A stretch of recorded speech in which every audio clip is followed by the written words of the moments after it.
Партия МЕЧ и нейният председател Радостин Василев са много познати за нас.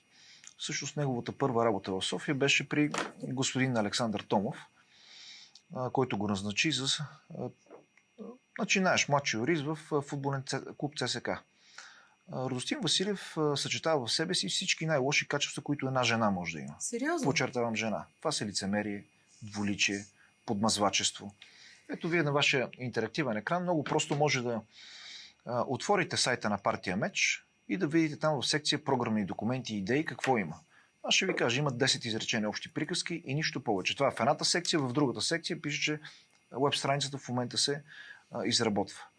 Никой в историята не обича предателите, а той е точно такъв.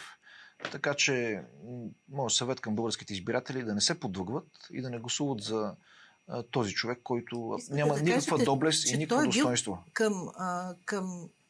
Той е работил за господин Томов. Този човек откриваше конгреси на евролевицата. Той ги откриваше от трибуната. След което дойде в ЦСК, властта в ЦСК се смени и той както се смени властта и с Кирил Петков, и с Слави Трифонов. И неговата единствена роля е да плюе, да предава. Отвратителен човек, с една дума.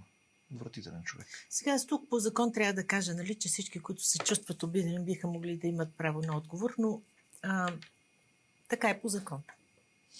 Но наистина се изненадвам, защото това малко се знае.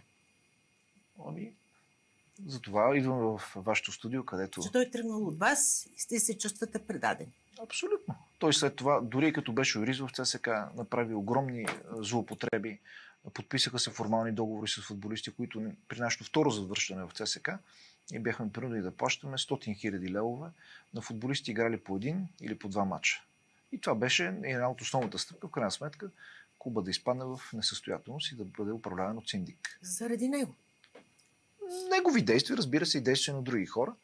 Но когато, това е пореден пример, когато един повярвал си човек, но всъщност неграмотен, без сериозно образование, без опит, без практика, без човешко достоинство, без морални качества, се опитва така да заблуди българските избиратели и до някаква степен успява. Той на последните избори взе някакви гласове. Сега в момента ползва и партийна субсидия.